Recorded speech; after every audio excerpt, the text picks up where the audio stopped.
Hey everybody, and welcome along to episode number 91 of the Hunger for the Hustle podcast.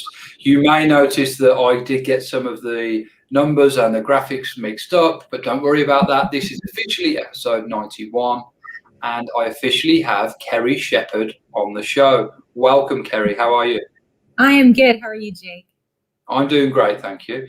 And Kerri is joining me from Texas. Are you originally from Texas, Kerri? No, I'm actually from the Northwest and made my way all down California and eventually over here to Texas. So, yeah. Did you stay in Texas so you don't have to pay tax? They like to say if you're not from Texas, just get here as quick as you can. So everything's bigger and better in Texas. So bigger and better, yeah, exactly right. Now, Kerri is a teacher, speaker, mentor, and freedom coach whose passion is helping other people identify where they are stuck and work on where they need to cross over into their destiny so they can create the life that they were created to live. Love that, Kerri. Yeah. Freedom coach. It's a fantastic title to have. Tell us a bit more about how that came to be. Sure. Well, that's sort of part of my story. As a young person, even late high school, early college, I have always been passionate about transformation. Would read transformation stories, just loved the idea of changing the world one person at a time. And so for me as a young adult, that meant I equated that with counseling psychology. And so I went and got a bachelor's degree and then a master's degree in marriage, family, and child counseling. And, I did that for a few years. I was in a group private practice in California, loved it, and then started having kids and wanted to be home more. And so kind of pulled back on that and went into some stuff with my church and working with youth. And but all through that journey and then back around to business and mentoring, being a person who is about freedom and walking with other people to see them walk out or live the freedom that they desire. It is just part of who I am. And so I've done some of that in the church world, the ministry setting, in the business world. But, for me, one of the great things, a component of success, if you will, is what do you do no matter where you are, what your title is, no matter who you're with. It's just something that is who you are. And so freedom is one of my highest values. And so freedom coach just seemed like a great way to express the type of mentoring that I do. So it makes perfect sense. And I think you touched on something there that something I've really been actually diving into recently is values. What are one's values? What are my values? Really taking some time to deeply think about what they are and then trying to operate, because of course how you do anything is how you do everything, and always trying to operate from a place of them values in everything I do, whether it be health, wealth, business, relationships. I think a couple of the values I identified with, the number one was integrity and honesty in everything I do. And I think easy to say, not always easy to do, particularly, and I'm being honest as I say that, funnily enough, but it's when you first set the values, it's like anything new, you have to constantly remind yourself of the ways and the methods in which to do it, and you have to constantly apply those methods. But it's, I think, having a set of values that really align with who you are truly, and then just sticking by them is a great thing to do. And freedom is actually one that aligns with me very much so. I haven't always lived in Australia where I am now. I moved here 5 years ago. There's a great freedom in that for me, being able to move to another side of the world and create business and things like that. So, I think freedom it's such a privilege, really. And I think, I'm sure you'd agree with me here, Kerri, it's something that a lot of us perhaps take for granted in the Western world, and we forget that sometimes a lot of people don't have freedom across the world. And in fact, I mean, it's been brought home. It's been brought home a lot to everyone lately, where everyone's had their freedom taken away in some way and restricted, right? Right. Yeah. Yeah. And I think, there's a place where, there's the freedom on the larger scale. And then there's that place of personal freedom and, where I am determining how free I am. And of course, with the Lord, he is the source of all freedom. And so for me, Jake, I love what you said about values, because they really do govern us. And my experience with my own self and with people I mentor is that most people have a very optimistic view of what their values are. But if we take a deep dive down into how we're living our life, we often find that our opposing value, or if freedom is my number one value, what is the opposite of that? And for me, that would be bondage or being stuck. And then you have to ask yourself, how much of my life am I living stuck versus am I living free? And am I actually more familiar with my opposing value than I am with what I say my value is? And that's where, of course, it gets super interesting and exciting, because now I know where I'm digging down. Now I know where I'm going to hustle, to use your word. This is where I have got to do the work, because if a value isn't lived, it's really not owned. Yeah, I think that's absolutely right. It takes an awful amount of self-awareness and to get to that place of, okay, what are my values, and how have I perhaps not been aligning with them, and how have I perhaps been living in this place of bondage? And I think really that takes some teaching. And of course, as I know, and I'm pretty sure you know, Kerri, and some of the people who are listening might know as well, that some things are taught and some things are caught. Some things are immediately taught to us in circumstances of emotional impact, perhaps something like the loss of a loved one, some kind of traumatic event or accident.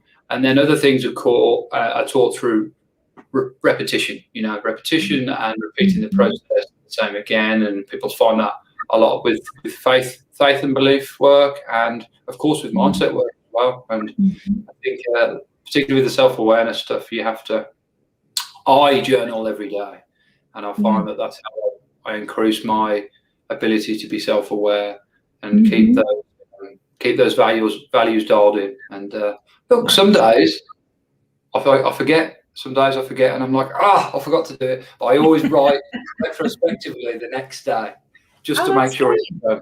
I was like, I'm going to make sure it's done every day this year, even if it's done the next day, it still gets done. That's a great habit. Way to go. Keep it a commitment to your commitment, right? Right. Absolutely. Now, let's dial back into the business. As a speaker, as a mentor, as a freedom coach, I'm sure over the years you've come up against many challenges, and I'd love to know, if you could share some of those with us. Yeah. I think ultimately, I believe challenge is rooted in fear. There's so many different kinds of fear, but you have the fear of the unknown, the fear of failure, the fear of success, the fear of what people think of you, and so when I talk or when I think about or talk about overcoming challenges, really for me, just baseline is overcoming fear. And I have two great stories that I typically share about that. If you'd like me to share them, Jake. I love a good story, and so does the audience, of course. Yeah, I do too. So back in, 2001, 2002, I jumped into, wanted to be at home more and have a strong entrepreneur bent to myself. And so I jumped into a network marketing company I was super excited about, and realized that even though I had already had a lot of experience speaking and working with, people come to you, they come to your place to hear you speak, or they come and schedule a session with you as a counselor in a group practice. But I didn't have a lot of experience reaching out to people I didn't know at that point. And So in this network marketing business, having to contact people that I didn't know, I came up against a level of fear that I hadn't really experienced before around what do people think about my motivation, and am I just trying to sell them something? And that was really uncomfortable for me. And so I found myself calling people when I knew they wouldn't be home.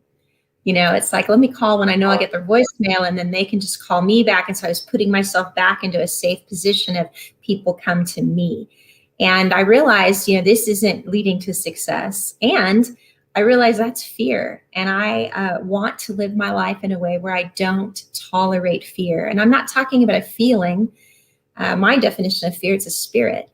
But fear is not something that I want to tolerate in my life. So I don't check out wisdom, but I do want to live in such a way of what's the truth behind that fear, and how do I shift into, like we were talking about, living from a place of value and not tolerating fear. And so I enrolled in this leadership course. It was awesome. It was up in the Redwoods in California. And at this point, I should probably mention I had a lifelong fear of heights. And so, not a roller coaster fan at that point, and just, avoided things that were high. I didn't even really like ladders. And so I get on this ropes course the last day of the leadership week. And as I realize what we're doing, Jake, there's like a 15-foot ladder that you have to climb in order to get to the bottom of a hill where there's a telephone pole. And then you climb to the top of the telephone pole, and you have to stand up, turn around, and jump for a trapeze. And,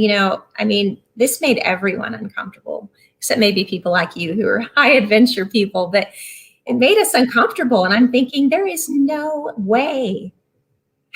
I have to say at this point, I'm sorry to cut across you, but I have to say this.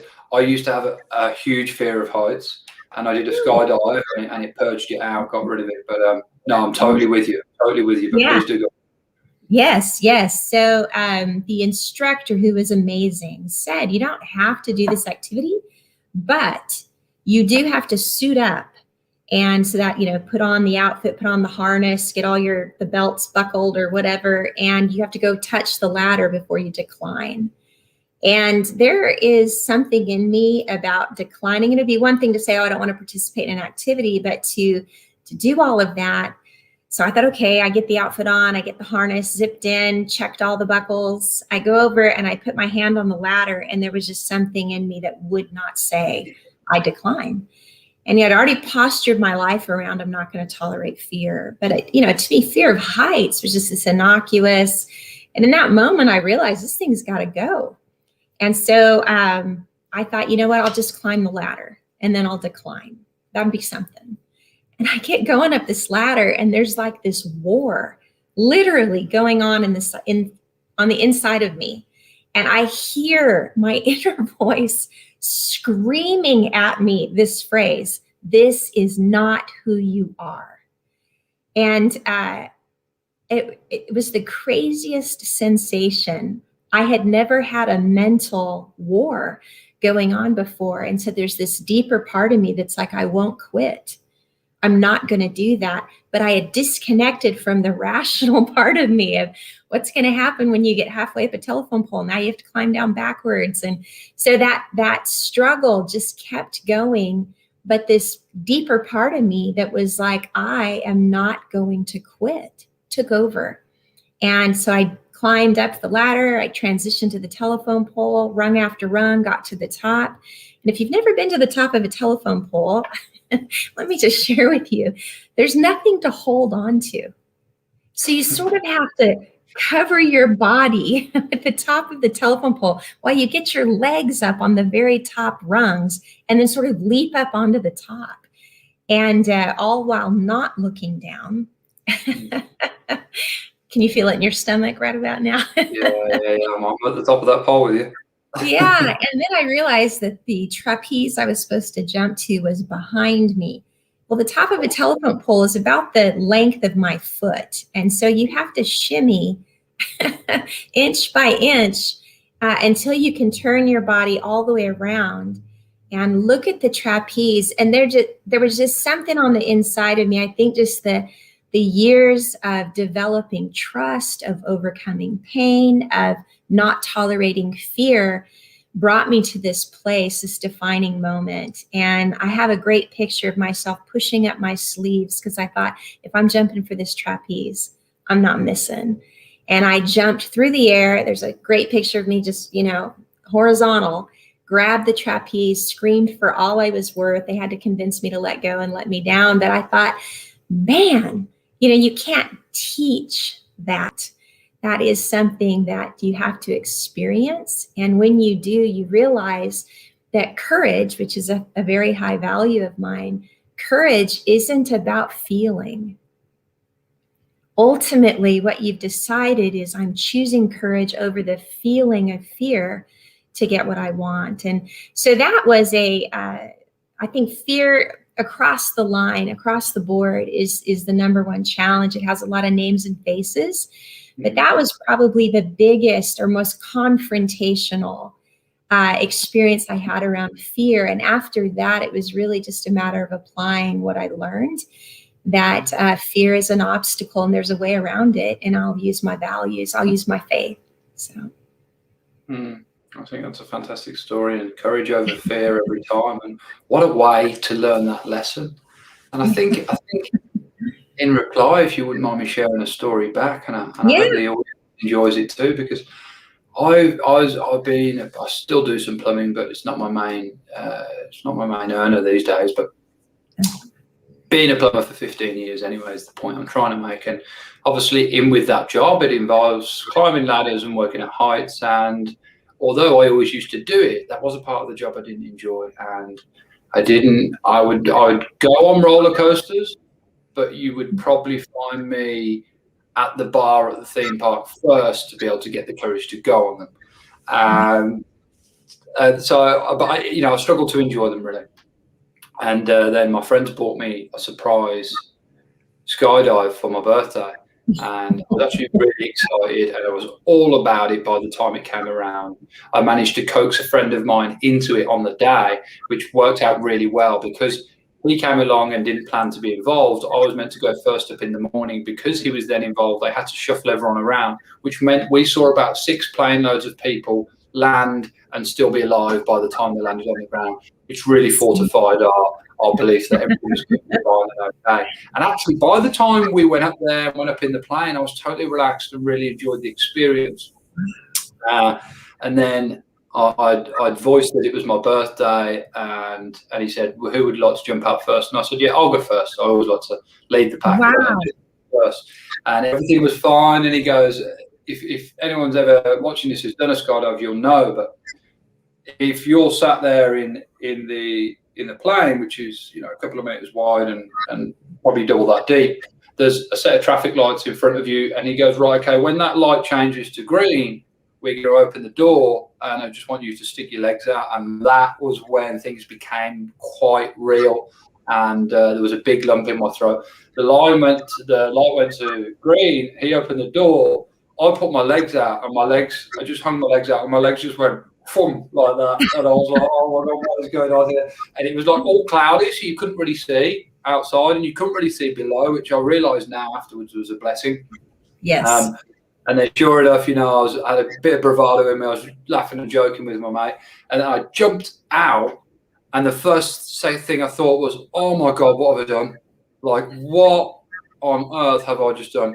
And I could literally feel the cloud, like the viscosity of the cloud and the thickness of it and the moisture of it on my face.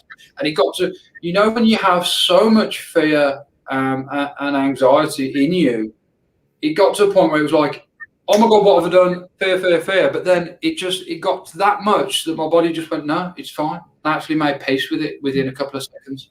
And then I did that. The clouds cleared out, and I could see, it was a bright sunny day underneath that, and I could see all the beach and everything below me. I did it here, not far from Melbourne, and it was just such a great experience. It completely reset my head and completely ridded me of the fear of heights. And I think sometimes you have to go through experiences like that, when everything inside you is telling you it's not what you want to do, it's not what you should do. Like you said, it's not who you are. This is not who I am. Well, Yeah. that might have been true of the old you, but in fact, you define who you are, and all you really have is this present moment and the future you're willing to create for yourself. You are not your past history, your circumstances, or the things that have happened to you. So taking control of that and not living from a place of fear, not living from a place of the outside in, living from the inside out, I think that's where there's a lot of joy and happiness to be found in that. I completely agree with you. And I think I kind of operate from the premise that we were created to live a life that is different than most of us have lived thus far. And in order to live that life, you have to connect with overcoming and overcoming fear. And until overcoming becomes of value, we just aren't living a life of fullness.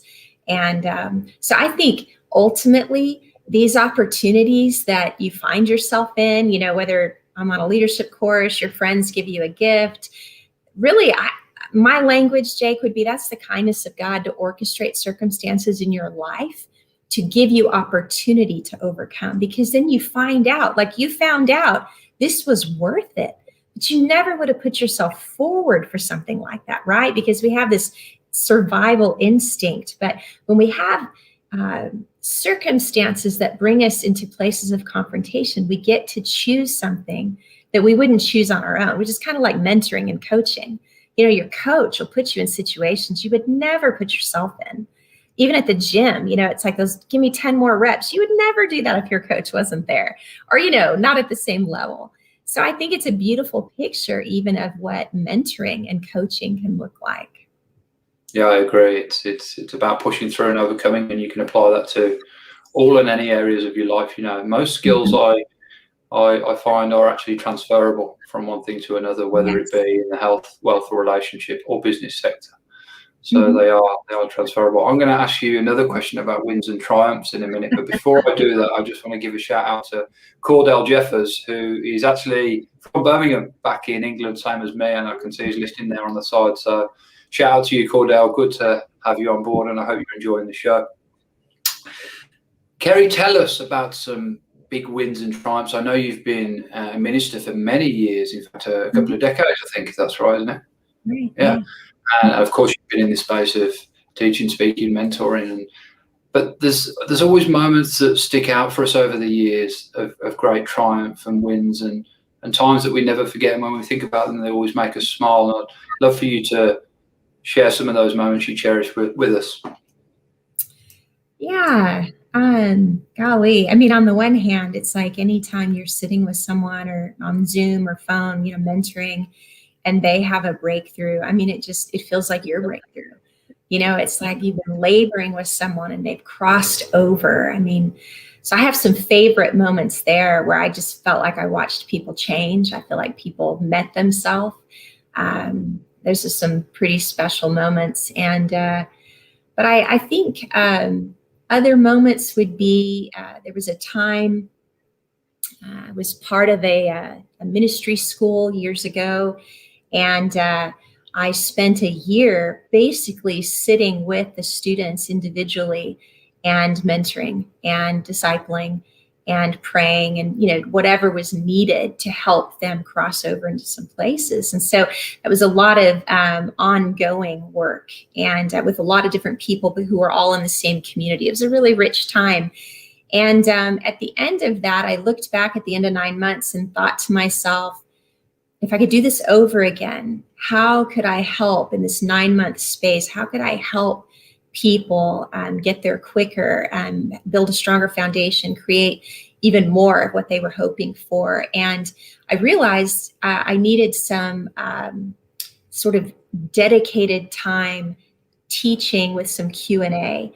And so what I ended up doing is going to the leaders of that ministry school and saying, hey, I'd like to add on this 3-hour piece this certain morning of the week. And this is what I'd like to do with these students. And because I feel like it would enrich everything that you're doing, it would enrich what the students are coming for. And they received that. And so I built out a 9-month real specific mentoring program and had anywhere from, I think it was 24 we started with and couple years in there, we had 60 some students at a time that we took through. And then we began having multi-generational, where we had parents and teens in the program together. And so working not only on individual, what they were wanting to see happen, but in their relationships. And so that to me was one of the most fun. It was a real creative, innovative way to take a large group of people who had individual goals and dreams, and then from day one to hear what they were saying, and then at the end to celebrate with them as they were sort of graduating. That was a real special triumph for me. And we added a second year and a third year. We did all kinds of things, but those people saw tremendous growth. They're different people today, and it was my honor to walk with them. So I think something that's rang true about everything you said there is transformation.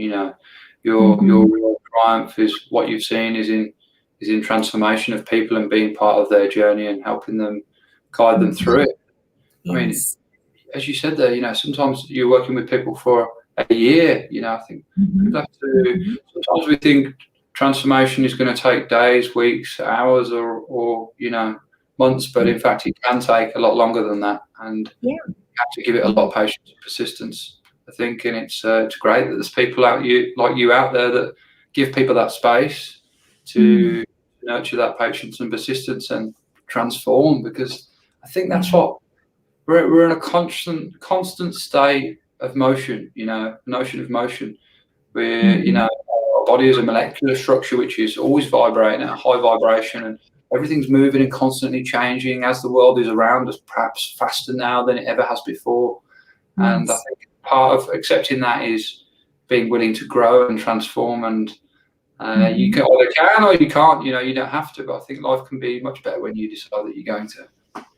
Yes, I agree. And I think it's, there are people I see in mentoring ways that, may come for 2 or 3 or 4 sessions. And it's like, hey, I've got what I need to run. I'll circle back around. And others I see much more frequently. But it really just depends on what people are looking for, and sort of almost like the assignment that they're under in their life right then. And it's a powerful thing to figure out what is the current assignment, what is the current goal, what do you need in order to cross over and to accomplish that. And but it is so much fun when people circle back around. Okay, I'm in this place now. I want to go to this place, and that's a joy as well. So people's triumphs become. It's like you're part of that. You've seen the transformation, you've experienced it with them, and then to have them circle back around, it's time to tackle something again. That's a great joy. So yeah, and it almost, you could say, and this is obviously a segue I've just thought of as we've been speaking, that to transform oneself, it would take a certain degree of hustle to do that, and hustle can of course be applied and defined in many different ways. It's a transferable skill, of course, that you can, I'm hustling on myself. I'm hustling on my own self to become more aware of myself, to transform myself, to better myself as a human. I'm actually, people think, hustle's all about business, and some people apply it and connect it with the streets and the hustle on the streets, and but I think you can definitely hustle within oneself to better oneself. But I would love to know, Kerri, how do you define that word hustle, and what's driven your hunger for it over the years? Yeah, well, I tell you, I spent some time when I saw the title of your podcast. That's fascinating to me, just the whole, hunger for the hustle. So I think early on, so maybe more 15, 20 years ago, I would have defined hustle as vigor. I like that word, vigor. Right, well, I love that. When you're crashing into a new place, it's helpful to have some updated vocabulary, updated language that resonates with you. And so vigor, I remember in network marketing and some business ventures as an entrepreneur, vigor to me was, I'm not going to be passive. I'm not going to do just the necessary job. I am going to vigorously pursue. I'm going to vigorously attack this new skill or this new assignment. And so to me, that was the first word I thought of when I saw hustle. And I thought, I remember vigor. And I think that came out of a book I read on the power of focus, which was a great book. And then I think in more recent years, hustle for me, in a way, it's like focused desire. Because to me, people will sacrifice a lot. They'll sacrifice self-protection for desire. And when you get desire focused, it's like vigor, hustle happens, and you just remove a lot of constraint. And so for me, when I can get in touch with what is my real desire here, and as a believer, what is God's desire for me that he's trying to sort of sheepdog me towards, that produces a lot of movement for me. And I think it does for people, especially when your desires, it's like there's a purification to those desires. And so I think that word, that will produce hustle for me. And I think for a lot of people is really figuring out, instead of just going through the motions, instead of just doing what you think you need to do, instead of trying to create something, what is the desire here? And how can we focus that? And then I think too, I wanted to say, Jake, your word hunger, that is one of my favorite words. And so you put hunger for the hustle together. And I just think if you're not hungry, you're not living. Well, I can tell. I'm all about that. We're sharing stories today back and forth, so I think it's only fitting that I tell the story of how the title of The Hunger for the Hustle actually came around. I want to know. I last year, it was a quiet time, and I'm someone who is not quiet and does not sit still and is always up to something. And last year, I'd wanted to become someone who could project and use my voice to help others for a long time. Otherwise known as a public speaker. Yeah. I knew I wanted to do it. I knew I had the ability and the capacity to do it, but I knew I needed some coaching to do it. And Les Brown, have you heard of Les Brown, the speaker? Oh, yes. Yeah. So Les is someone I'd listened to for many, many years, probably 4 or 5 years up until that point. And I'd actually written a goal a couple of years earlier that I wanted Les to be my mentor. As a speaker, I actually learned that he not only speaks, but he loves teaching other speakers, which I think is fantastic. And I put the goal down, and I'd approached his team in some way. And at the time, it wasn't the financial investment needed wasn't enterable for me. Of course, last year opened up a lot of opportunities for a lot of people, and a lot of people who are very busy, like Mr. Brown, had a quieter schedule and was able to operate a one-to-many training operation instead of just a one-to-one, which is more affordable. So that opportunity came up. Worked with Mr. Brown on a number of occasions on his Power Voice program, and I was picked to actually be the first speaker to appear in the schedule for the inaugural Power Voice Summit. And I remember we were given the challenge of delivering a 3, 10, and 15-minute speech. I delivered him by 3 minutes. And he said afterwards, he goes, "Okay, Jake, tell me what's the title of your speech?" And I said, "I don't know, Les. I was wondering actually, could you help me with that?" And he goes, "Okay." And I could see he'd been making some notes while I was speaking, and he goes, "Yes." And I said actually in my speech that I'd always had the hunger for the hustle. And he goes, "Okay, hunger for the hustle." And I was like, "Yes, that's it. Why didn't I think of that?" And that was it. It spurred on from there, became the title of the speech. The speech that was 15 minutes long that I produced at the Power Voice Summit and really, really enjoyed putting together. And I actually haven't delivered it since. It's about time I delivered it again, I think. But and then, it became the podcast. And here we are 91 hours later. And there's actually a book coming as well under the same title that about 33 authors, but probably many more people working on that to make it come together. That is awesome. So it's a great story, and it's a great piece of alliteration as well, isn't it? Hunger for the hustle. Yes, yeah. And how many people could say Les Brown gave them the title for their project? That's awesome. Yeah, probably not too many. But yeah. it's there's certainly the Power Voice program is still very much going, and it's producing some absolutely fantastic speakers. I've made so many friends and peers through it, and it's been really interesting actually, because of course, like me and you meeting today, you meet so many people virtually, and now I've got so many friends all over the world, and I'm like, I can't wait to actually be able to get on a plane and go meet all these people, particularly as a lot of them are high energy, busy people. It's going to have to be a big room just to fit all that energy in there, that's for sure.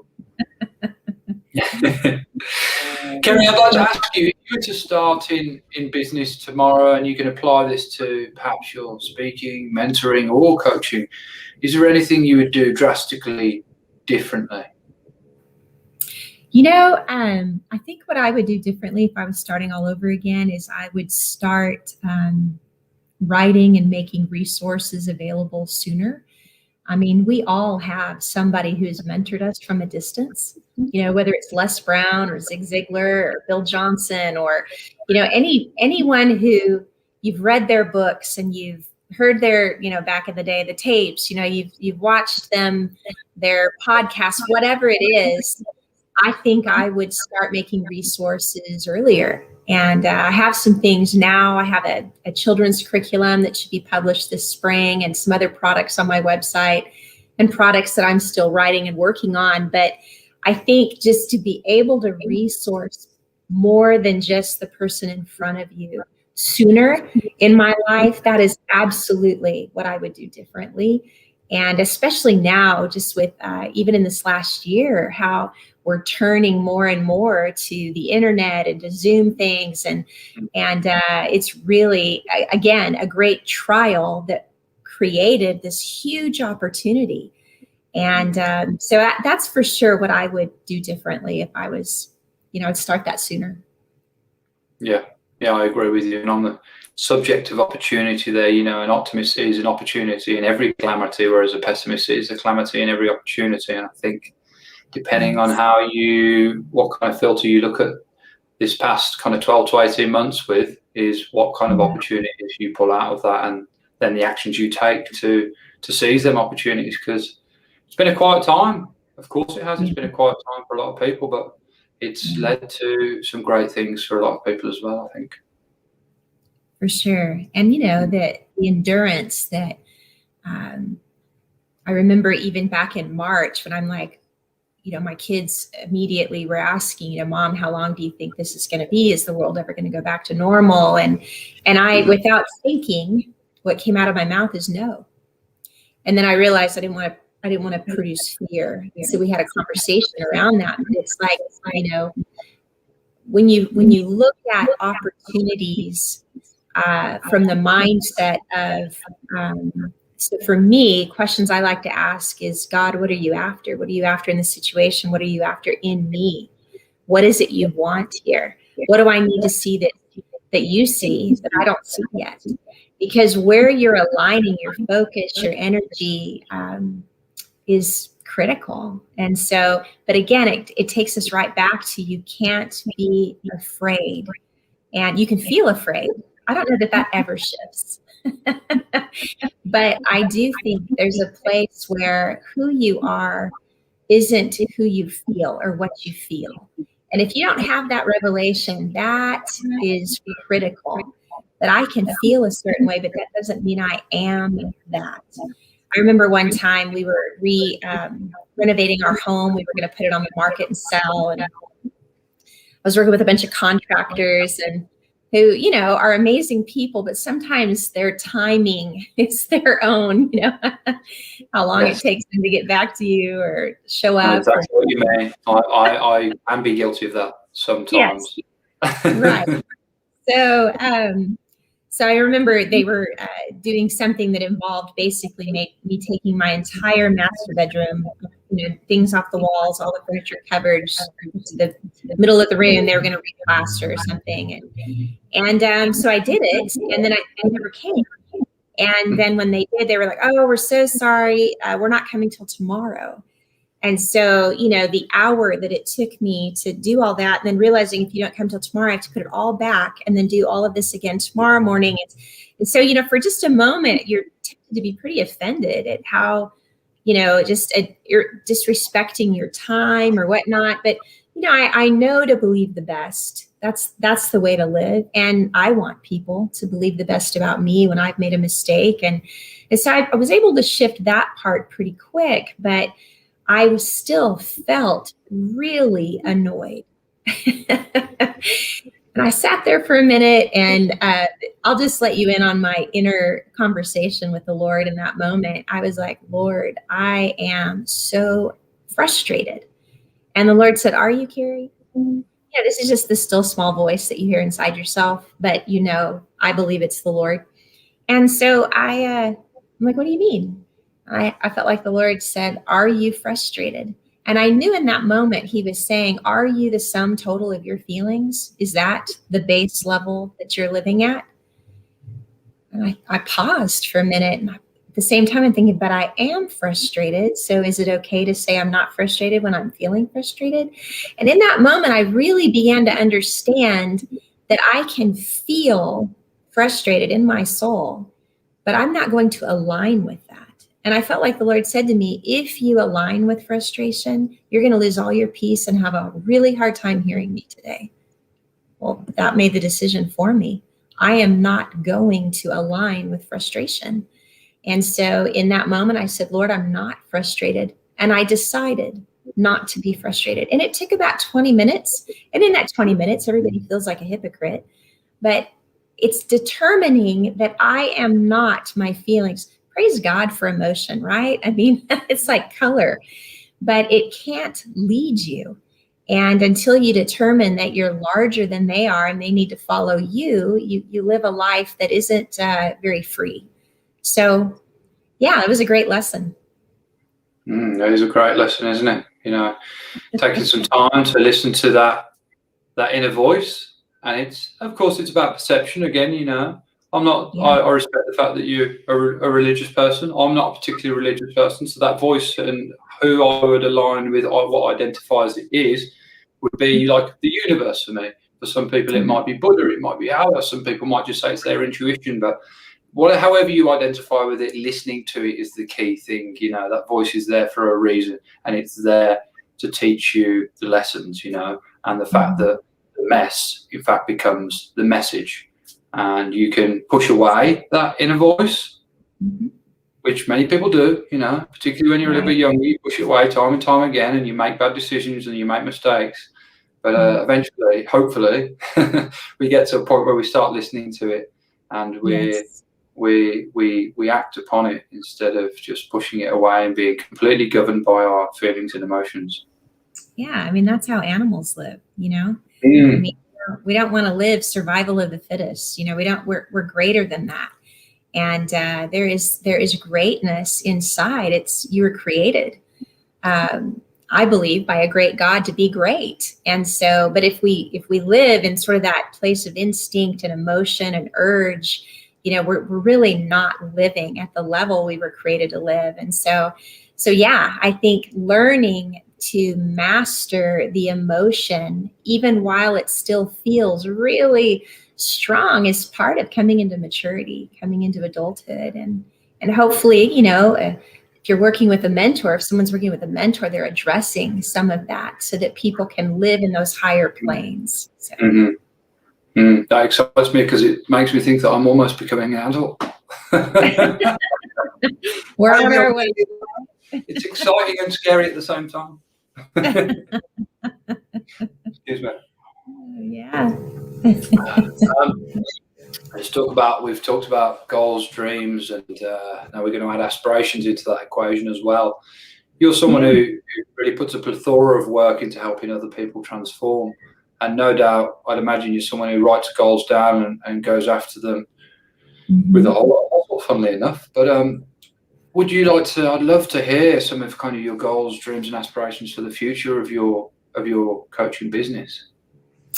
Yeah, I'll share some of those. So I already mentioned I'm finishing up a lot of my goals right now connect to products or resources that I am finishing or producing that are on, either on my website or will be later this year. And so for me, making that contribution, having resources that outlive you it's like sowing into the next generations, and wisdom, being able to, not everybody has someone in their life that can sit down with them and mentor them, or they don't have access to, they don't know how to find the resources that they need. But I'm just a huge believer in taking the life lessons, taking the wisdom, and paying that forward. And so my goal really this year is, largest goal is around creating resources. And some of that will be, this children's material that I'm should be published in March. I have some kingdom family is my language for it, but essentially strengthening marriages and parent-child relationships. And that's on my website now. I'll be doing a little bit more with that. And then I think too, really helping people who want to hear the voice of God know how to hear Him. So I actually have a free ebook on my website. It's on my homepage. Just scroll down, and it's called "Unclogging Your Ears to Hear God Speak." And it's just a 9-page. It's a small little mini ebook, but it's so many people from different walks of life really have a desire. Is it possible to hear God? Is it possible to commune with Him? Is it possible to hear what He's saying? And so that was a resource that I wrote earlier this year. It's actually a compilation of years, but I just thought, let me just lay some foundation, and then there's an activation in there, a prayer that you can pray to just any place of being clogged from not believing that was possible. You can deal with that and activate in hearing the Lord. And so I also have some upcoming coaching programs, one later this month, working with business people in achieving some business goals, and some others that have to do with young families, parenting. So some sort of group coaching. I've done quite a bit of that in the last 3 or 4 years. And so moving more of that onto Zoom to make it available to a wider audience. So those are sort of some of my goals and aspirations just around the corner, is just essentially resourcing people to be able to, live the life they were created to live, the life that they want to live. And so I'm super excited about that. I think that's awesome. You certainly have a lot going on there. And as if by magic, when you mentioned your website, all the links appeared for it in the comments there, and they will be later for anyone who wants to connect with Kerri or find out about any more of the exciting plethora of things that she just mentioned. Kerri, it's been so great to have you on the podcast. I've really enjoyed it. We are getting to the pointy end of the show. And as we do that, I would love to ask you a final question, and I'm sure there's going to be some real juice here for the audience. And if you're a skipper, if you're a scroller, and you're listening back to this, and you've somehow ended up at 48 minutes in, you will need to rewind, because this has been a fantastic episode, and we've touched on many, many different subjects. I think the core and really I might even change the title of this podcast actually to Transformation and Triumph, because that has really been what we've talked about a lot here today. So, please give it a rewind if you're at this point. But Kerri, final question I would love to ask you is if you could give 3 hot tips and one book recommendation to anyone that's watching this. And I would usually ask in the sector of small business, and I hope I don't put too much pressure on you by changing the question on the moment here, but I'd love to ask 3 hot tips from you in the subject of transformation. Anyone that's watching this, and we've all been through a lot lately. I don't care who you are, we've all been through it in various different levels, of someone who's not quite happy with where they're at and they'd like to transform who they are. Mm-hmm. Yeah, so asking tips on how to go about doing that. Is that what you're saying? Mm-hmm. Sorry, yeah, maybe I gave a pretty long question there. I'll give it basically 3 hot tips for someone that wants to transform themselves. Yes. Well, I'd be happy to answer that. Ultimately, I believe transformation is rooted in your belief system. And if we're going to change who we are and our life experience, we're going to have to take a look at what do we believe. And, some of what we believe, we are aware of. But oftentimes people that I sit down with in mentoring, what I see is they are in a place of, it could be they feel stuck.